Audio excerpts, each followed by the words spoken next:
Welcome to The Thing About France, a podcast that takes you inside the minds of Americans who have worked in, read about, written about, lived and breathed France. We'll uncover how our countries are the same and how they differ on topics that matter today. I'm Bénédicte de Montlaur, and this is The Thing About France. Dee Dee Bridgewater is a star in France. She represents the iconic American jazz singer in my country. She came over to my apartment on a Sunday afternoon with her white, fluffy dog Daisy. After non-stop rehearsal all week, she said she was tired. But I never would have guessed it. I was charmed by how cheerful, warm, and supportive she was. We talked about Marseille, her favorite French songs, and racism on both sides of the Atlantic. She was very passionate, as you'll hear now. Allez, c'est parti. J'ai deux amours, mon pays et Paris. Hello, Dee Dee Bridgewater, and welcome to The Thing About France, our podcast. Oh, thank you, Bénédicte, to have me on your show. This is cool. I'm very, very happy to have you, not only because you're an amazing artist, but you're also, I think, a living culture ambassador between France and the US. Yeah. I mean, you're so loved in France. So tell me how this love story started. Was it a dream of yours when you were a child to go to live in France? I always had this fascination with France. I told my parents when I was 7 years old, when I grow up, I'm going to live in France. I'd seen some movie where there was the Citroën, but the old ones, you know, those old beautiful ones with that curved back and they would raise up and I said, I'm going to have a Citroën. At 7 years old? I did. Yeah. So then how did you accomplish this dream? What happened? In 1983, I was asked to do a show called Sophisticated Ladies, which was a kind of musical review based on the music of Duke Ellington in France, because France does things differently. The French decided they did not want to use the poster that was associated with Sophisticated Ladies. They wanted to make their own poster, and they selected me going down some long stairs in a flowing kind of a robe de chambre. And so there I was when I arrived in Paris with this show. The first thing I see, I think it must have been near Gare du Nord, was this huge billboard of me. And it said Sophisticated Ladies. And I was like, wow. So that was the first time that I actually was in Paris, France. And then when the show ended, I talked with my theatrical agent, and it was a period when there weren't a lot of acting roles for African American women. And there were no plays going on, no musicals going on. And so she said, well, there's this really nothing's going on right now. I said, well, I think I'm going to stay. So you feel you had more opportunities in France than you would have had in the US? Not necessarily. It was just my dream. This was me fulfilling my dream. Because you were just speaking about not having like many roles for African American women artists. That's so just as an actress. Was it different between France and the US? Because I'm always fascinated to see that, and it's especially important for jazz, like to see that after World War I, so many African American musicians decided to stay in France, and this is how jazz started in France. And it was not only the case of jazz musicians. I mean, Josephine Baker is of course the most famous of those, but also for intellectuals like James Baldwin and Richard White. Yes. So what was your experience of that, like of being an African American artist in France? And I loved it. I really loved it in the beginning because I had a feeling of freedom. I had this sense of freedom in that my color did not seem to be the main focus. It was my artistry that was the main focus. And I found, after being there for a few months, I didn't have to audition for things. Things were offered to me. And so what you're saying is that in France, like it was really your artistry is the focus and not your colors. Yes. So you think that yes, that's my a difference between the here focus. and there? I can say that was at that particular moment in my world. When I moved, I bought a house in Garges-les-Gonesse. Yeah, I saw that. And Yes. I wanted to ask you this question. Why Garges-les-Gonesse? It's in the suburb of Paris, for Yes. those who don't know. Yes. And so why did you choose to It's live kind there? of, I found a house. I saw a house in De Particulier à Particulier. And I love Like this any house. real French person. You had the real French experience. It's like you telling me I was on Craigslist. And I had no idea at this time. Now you have to understand, I still had this very romantic notion about France. And I didn't think in France there were any ghettos. I didn't think that there was any kind of differentiation between any of the people that lived there. And it wasn't until I moved to Garges-les-Gonesse and I was in this kind of little hamlet of houses and we were surrounded by HLMs that I went, oh, but what I loved in Garges-les-Gonesse, which was next to Sarcelles, was that I saw people of color. So you had a real French experience. Because so I lived with, regular, what we would consider here in America, blue collar people, just regular everyday people, and people who built their own homes. I mean, I watched an Arab family build their home across the street. And then a Portuguese family lived next door to me and their house was a little funky too because they built their own house. And I was just fascinated with this kind of world. But I have to say, I loved living there. I became a kind of champion for the kids there.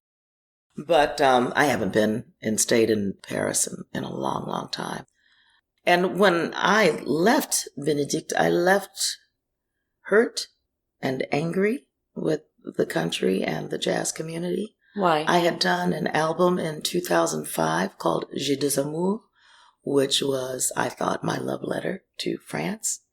And so I did songs that were hits in the original versions and the French versions, but also in the American versions. And the French jazz stations wouldn't play my album. And they said, how dare you? I don't know why. It was also the emergence of Diana Krall. And so they had all fallen in love with the blonde hair, blue eye, white girl. And all of a sudden, I, who had been their chérie, they just kind of dismissed me. I mean, it was very, very cold. Very cold. And they would do things like play other jazz singers singing in French, terribly, but it was charming. But they wouldn't play mine, where I had really worked hard to pronounce correctly and all of that. I'm getting ready to resurrect that group, and I'm doing a tour this summer. So you left? Well, I left in 2007. I left after I put out an album called Red Earth, A Malian Journey, because that's when I experienced blatant racism. And where the journalists would say, well, this is what we've been waiting for you to do. And I was like, excuse me, how can you say you're waiting for me to do? This was born out of me trying to find my African ancestry. And you're saying, what are you trying to say here? So the French journalists were saying, oh yeah, so they were, I threw journalists out. They were expecting, because you're African American, you to sing about Africa. I guess, I don't know. I never knew what that meant. So you felt you really experienced racism in France? Oh, I experienced racism in France, and there's racism in France. Yes, of course.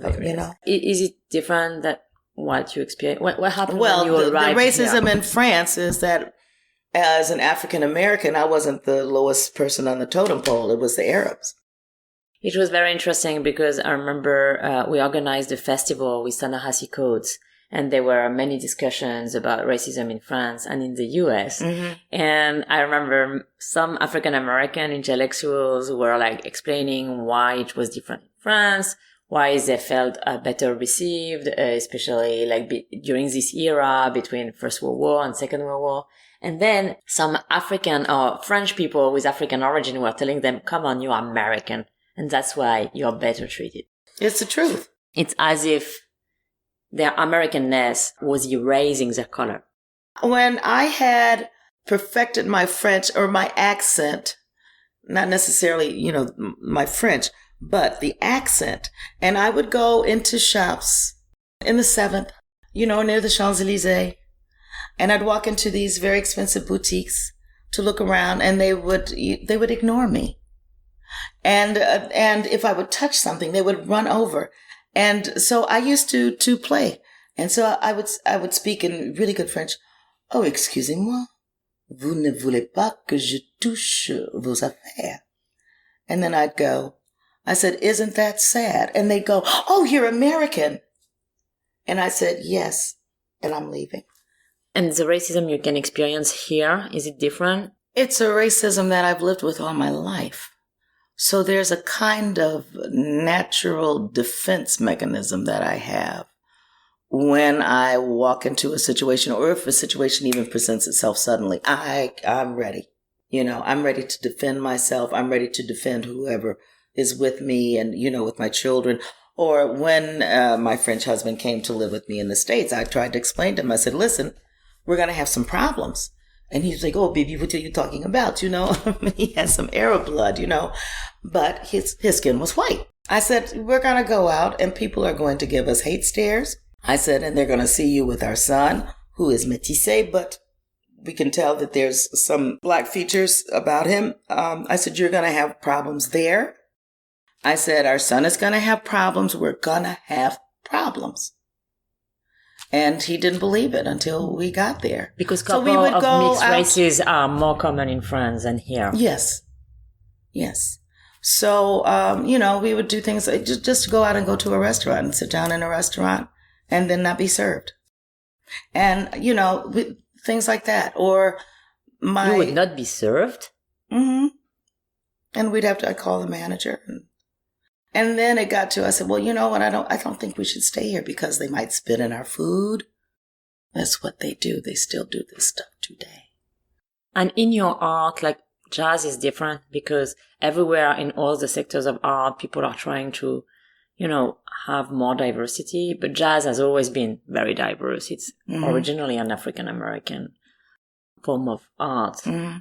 So do you feel it was a safe space for you? Because it's really historically an African-American genre? I felt that my music when I was in France, I just felt free. I was free as an artist to do whatever I wanted to do. It was in France that I was given my first license agreement where I was producing. And that was the beginning of me producing all of my records, which I've been doing since that day. That's kind of paradoxical because now you're telling me that you had more freedom when you arrived in France and you could do all these amazing things, like becoming a producer when you're a singer. But at the same time, at the end of your period in France, when you try to change genre and then you confused basically their expectations and they refused that. So you have more freedom on one sense, but not completely more freedom on every sense. Exactly. So you were saying earlier that you want to resurrect J'ai deux Amours and the group. So what is the surprise? What do you want to do? Oh, no, I'm just going to do a tour of that music this summer in France and Germany, the month of July. And I'm, putting the band together that created that project with me. What was your favorite song of everybody in this? I don't know what all the guys' favorite song was. I know what mine was. What was it? Avec le temps. Avec le temps? Avec le temps. How is it? Shoot, I don't remember the song anymore. Avec le temps va, tout s'en va. And that's all I remember. I don't remember the lyrics, so I'm going to have to remember it. But I love that song. When I saw Léo Ferré's version of it in a video, I didn't speak really good French then. By the end of the song, I'll never forget, I was sitting on my bed and I was in tears. So beautiful. What is this song? I have to sing this. What is this? I wanted to talk to you about the place of women in the arts because you're such an accomplished and successful female artist. But it's quite unusual, right, in the jazz scene. In fact, except for singers, obviously, but when you go to a jazz concert, I'm always struck to see how few female musicians there are. So, how do you explain that? Because it's a sexist. It's sexist. It's pure and simple. For the last 2 years since the Me Too movement. Well, since the Me Too movement. Everybody's trying, and trying to employ more. And you know, there are some female musicians who are now getting more attention focused on them that weren't in the past. And you start to see more female musicians be a part of bands. I am going to be doing with the Doris Duke Charitable Foundation. They've given me the green light to do what we're calling a Jazz Accelerator program, where I'm going to work only with women, jazz musicians, and provide them some instruction from women, successful women in the business and all the different areas of the business to help to boost their careers, to teach them how to manage their careers better, to produce themselves and how to present themselves. Because the one thing that I have noticed with a lot of women in this business is they are confused how to project themselves. If they're musicians, they're like, well, I shouldn't be a woman, you know, so they tone it down and they wear pants. And I'm like, no, you still can be your beautiful self. You can still wear a dress and makeup, and you don't have to plane yourself down as a musician. But I understand the reason why, and it's because of the sexual harassment that women would get. In your career, did you experience misogyny? Of course. Bluntly? My first recording deal I had was with Atlantic Records after I'd done The Wiz here in the United States. And when the album was about to come out, I had left New York and I was living in Los Angeles, and I'd done the first national company of The Wiz in Los Angeles. And then the album was released and it was taking off. And I get a call from the president of Atlantic at that time. And he says, you have to go and visit the vice president, who happened to be his brother. He wants to see you. And I go to his office in LA, and sitting in his office, there was a thing back in the 70s and 80s where in the offices of executives, they would just have their walls adorned with pictures of their family and all these different artists they've met, and all these pictures on the piano or, on their desk, and they'd have those big desks, And so I sit down in his office, and it's just all these photos of him and his wife and the kids and skiing and, on the beach and all this stuff, and interspersed, you've got all these different artists that he's dealt with. And I sit down and he says, I want you to be my mistress. And I said, excuse me? He said, I want you to be my mistress. And I said, and I'm sitting here looking at pictures of you and your family, and you're basically saying you want to, because I can get a little crass, you want to screw me? He says, well, I want you to be my mistress. I said, which means what? He says that, you would come and you would do and be with me when I call. I said, well, I'm in a relationship, so how's that going to work? And you're married. How is this going to work?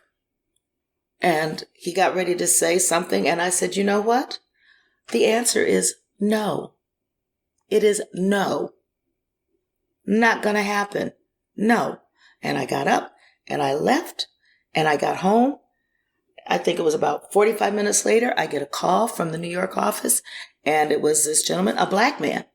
And he says, you just refused the vice president of Atlantic Records? And I said, I certainly did. And he says, so we are shelving your album. And I said, well, I guess that's what's going to happen. And he says, and we will watch your career tank. And I said, oh, well.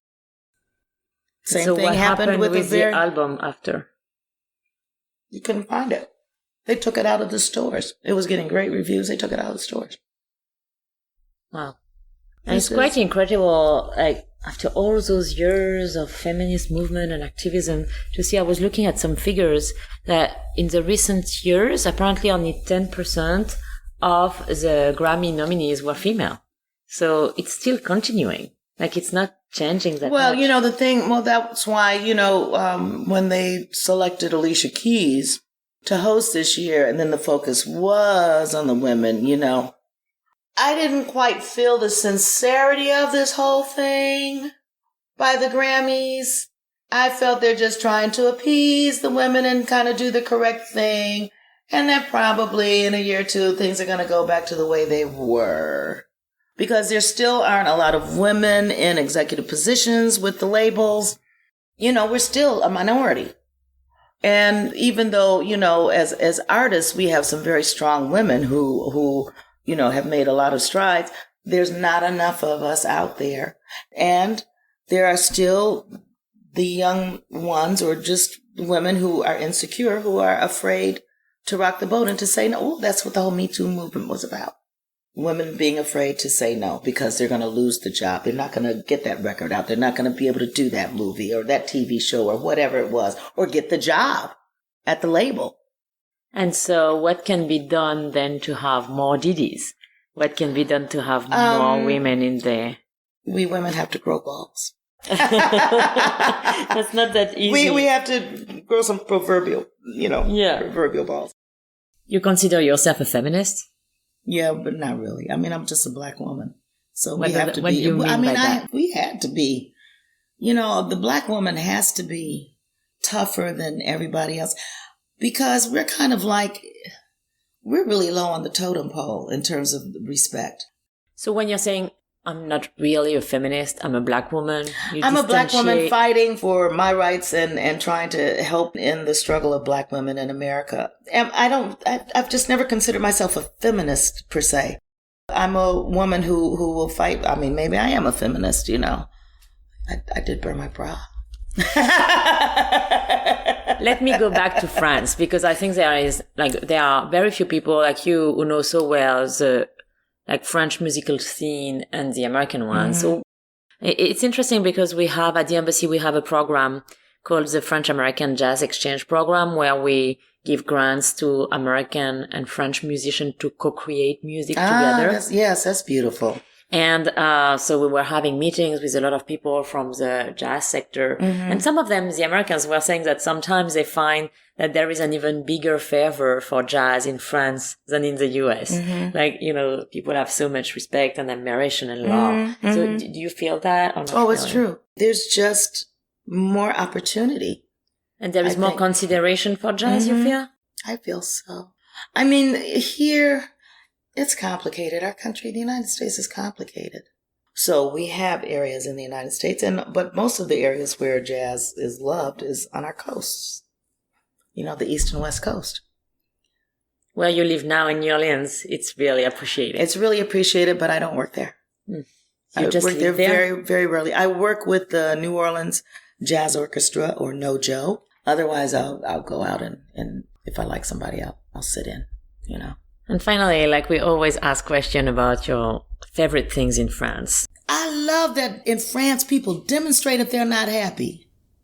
Look at the Yellow Jackets. I'm sorry. Keep you in check in France. We keep you in check. You know what I'm saying? You're maybe the only American who likes the fact that French people Well, demonstrate. you know, when I would be in an airport and there would be, you know, the strikes in the summer, you know how they always go on strike in the summer. And, you know, and I'd be with these business owners, these French people in there, and I said, well, at least they have a voice. Well, it's messing with I said, yes, it's always about me in America.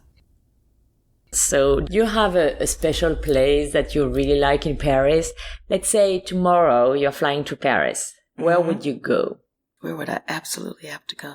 I'd have to go to the Marais. I love Le Marais. Oh, I don't know. I don't know what I'd do now today. Because when I go back now, I go back and I feel kind of like a tourist, you know, but I love the Marais. I love the Marais. The 4th arrondissement. I agree. I just love the Marais. It's so beautiful. I just love it. Who is your favorite French singer? Wow. I don't have a favorite. I mean, I love Edith Piaf. I love Léo Ferré. But then the singers that I like that sing in French are not French. Who is it? I love Jacques Brel. It's okay. Yeah, I know, because France loves Jacques Brel. And I love Jacques Dutronc. I was a big fan of Johnny Holiday. Nobody in my family would go with me to a Johnny Holiday concert. I would go with you. I'm saying in my family. And so I would go by myself because I love me some Johnny Holiday. I mean, he's such a star in France, and nobody knows him here. Oh my goodness. Remember when he came over and then there was that whole all the French people came and oh my Lord. He had a national funeral. I know. Okay. And I loved all the TV shows in France. You know, one of my favorite TV shows was Nagis Taratata. That was one of the best musical shows ever, anywhere. So you were invited there? Oh, I did it several times. See, I'm remembering. Claude Nougaro. I loved Claude Nougaro. He was sensational. What a performer. What an artist, you know. What I like is that you know France so well and all the complexity. I'm sad that you left so angry, but you know, I'm gonna get over it. Yeah, exactly. And you've known all aspects, which is like quite rare. But you know, American artists who knows it so well. So it's a little morbid, but the last place that I lived, I had bought a loft in the 19th arrondissement near Place des Fêtes. My loft was 2 blocks from Père Lachaise. So I used to say to my son and now my ex, I said, listen, when I die, we don't have far to take me. And I still have this notion of being buried in Père Lachaise or just having my ashes in Père Lachaise. There's a cemetery here in the Bronx. I forget the name of it, and I know Billie Holiday is there and Duke Ellington is there. And so I was like, so you're hesitating between cemeteries? No, I'm not. But when I had gone to the funeral of Clark Terry, and that was my first discovery of this cemetery, and I was like, wow, because it's kind of like a who's who in jazz. I was like, wow. And then I was like, nah, I want to go to Père Lachaise. Thank you. I don't know. So, you know, I still feel, you know, part of me just still feels, I'm French. I'm a French American. But I you know, part of me is still very, very French. Do you have any experience outside of Paris? Because me, I come from outside of Paris, so I can totally see what you're saying about being arrogant in Paris. But do you have like other places of course I do. Outside of Paris that you liked? You know my favorite city right now? Marseille. I love me some funky Marseille. I don't know why. And everybody keeps saying, no, Dee Dee. And I'm like, listen, I lived in Garges-les-Gonesse. I can definitely live in Marseille. It's so vibrant. I love it. And I love it that and it's the port city. We agree. Okay. Yes. Okay. So if I ever go back, I probably will go somewhere around Marseille. Thank you so much. You're so welcome, Bénédicte. Thank you. Great, I love doing this podcast because I feel I get to know people. Yes. Because, you know, like in normal life, I wouldn't like be asking you all those questions that I want to know about. Right. So that's what is so fun with this podcast. Et maintenant, que vais-je faire de tout ce temps que sera ma vie, de tous ces gens qui nous whatever. I gotta go. I'm serious. I gotta go back and learn all these songs.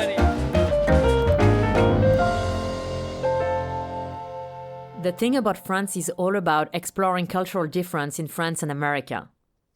So we thought, why not let our listeners explore it for themselves? Now, until May 15th, we're giving away 2 round-trip tickets to Paris on Air France. All you have to do is subscribe on Apple Podcasts. That's it. Bonne chance, and visit thethingaboutfrance.com for more.